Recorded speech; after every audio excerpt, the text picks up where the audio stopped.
In today's video, I want to talk about simple steps that you can use to remain in the present moment.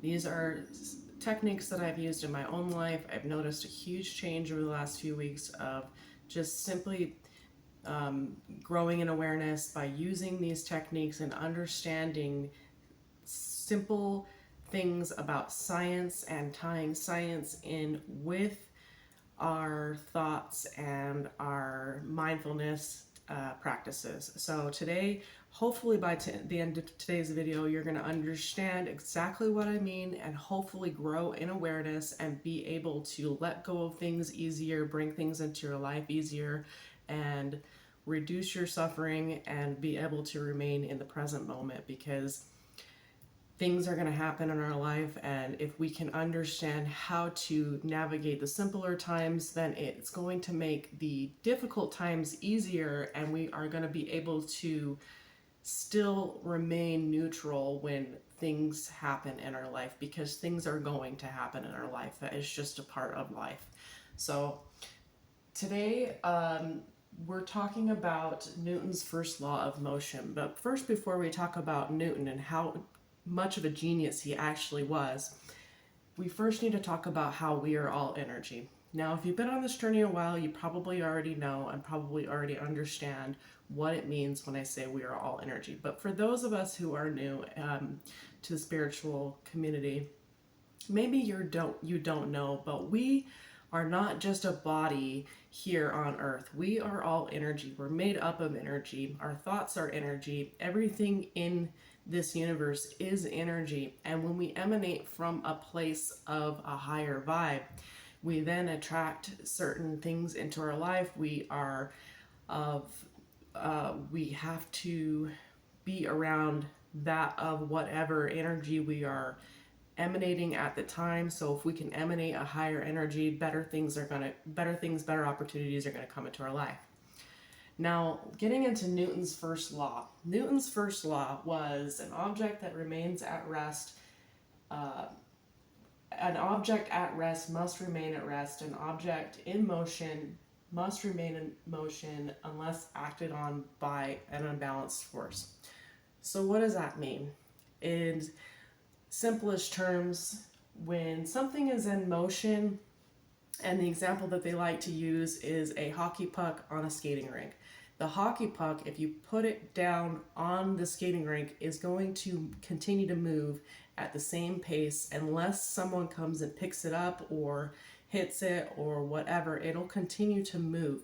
Now, that's the same thing with the universe. The universe, or everything that orbits in the universe, is going to continue to move at the same speed that it has always been unless something disrupts it. So how can we apply this to our thinking? Because if we're all energy and we're all a part of the universe, then the rules still apply to us, right? So when we think about this, if you think about us on the skating rink, we're the skating rink and our thoughts are the hockey puck. So if you can learn how to not be the hockey puck and just let the thoughts just come and go, then you're already a step ahead of the game. But when you become the hockey puck and let your thoughts consume you, let the story of your life consume you, then you are going to suffer. So the first step is really to recognize that you're not the hockey puck. You're the skating rink. You are the skating rink watching the hockey puck go by the skating rink. So when we learn to let go of our story, let go of the thoughts that continue to arise, we then can recognize that we have positive thoughts, we have negative thoughts, and then there's us. So there's the positive thinking that, oh, I have to achieve, oh, I have to do this, or I'm not good enough, or, oh, I'm gonna do this, the excitement. And then there's the negative thinking, that complaining about somebody in our mind, that you're angry at a coworker, you're upset at your spouse because they didn't ask you how your day was. All of those things are polarities of our mind. That is our ego tricking us to identify with it again and again and again. And what happens when we continue to identify with our ego? We suffer. So, can we learn how to bring our awareness into the present moment and let us be just here and now, and just accepting when thoughts arise without judging them, without getting too entangled with what they want to identify with, but just being in the here and now, and just when they want to arise, just say, oh, there's that thought again, there's that thought again, there's that thought again. And the best way to practice this, and I talk about this all the time on my channel, is meditation. I mean, there's other techniques that you can use, but there's a reason why so many people use meditation, because it's effective. And there's a lot of things out there that I personally don't think are effective, but meditation is consistently one, because it allows you to lay there and just observe your thoughts without getting too entangled in them. And even if you are, and you say don't have a great meditation, just try to accept the moment that you're in, and don't be too upset that maybe you didn't have the meditation that you want, because that is resisting the moment. And we want to accept the moment, not resist the moment. When we resist the moment, then we're not accepting the present moment. Accepting every moment in this moment lets go of resistance. But the second that you complain about your situation, complain about your life not being the way you want it to, complain about your ego continuing to arise, you're the person that's observing your ego, and you're complaining that your ego won't stop, that's resistance. So we want to let go of all of that resistance. So what is the solution to our positive and our negative thoughts, and not being able to live in the present moment? And that is just to accept every moment, even the painful ones. Even when something happens in our life that is really hard to accept, maybe someone in our family dies, or maybe our relationships with family members aren't exactly what we want. Can you learn how to just accept that that's the situation right now? Let go of the story of your life situation and learn how to accept this moment, not what you need to do in the future, not, are things ever going to get better? That's a thought. That's a thought. So you asking yourself right then, when are things going to get better? That's a thought.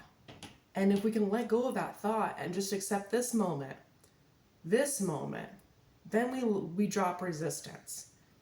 Then we let go of the wanting and the needing validation or things outside of ourselves, because we're just in this moment.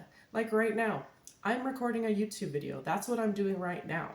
And when I'm done with this, I'm going to probably put it away and go outside and do Uber for a while. And then I will be doing Uber. That's what I will be doing in that moment.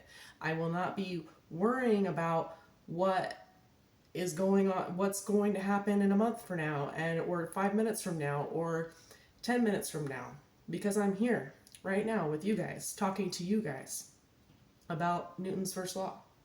So when the pain arises,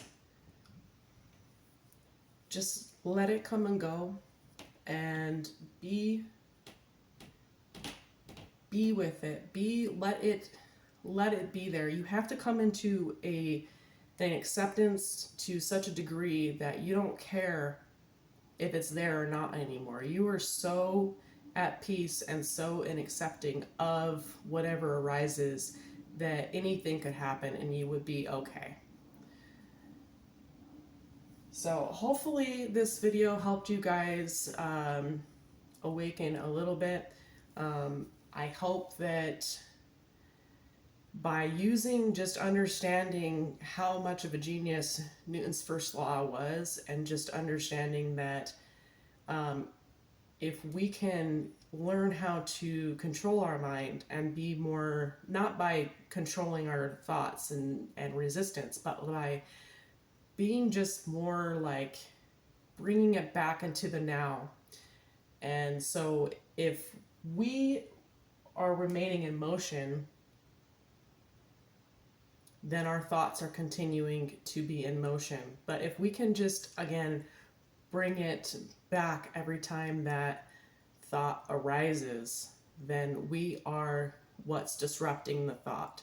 So hopefully, if you can just use this as a really good tool or example to help you awaken, that is my greatest gift that I could give you on this channel. And if you do like this content, hit the subscribe button for me. I would appreciate it. Much love. We'll talk to you later. Peace. Bye.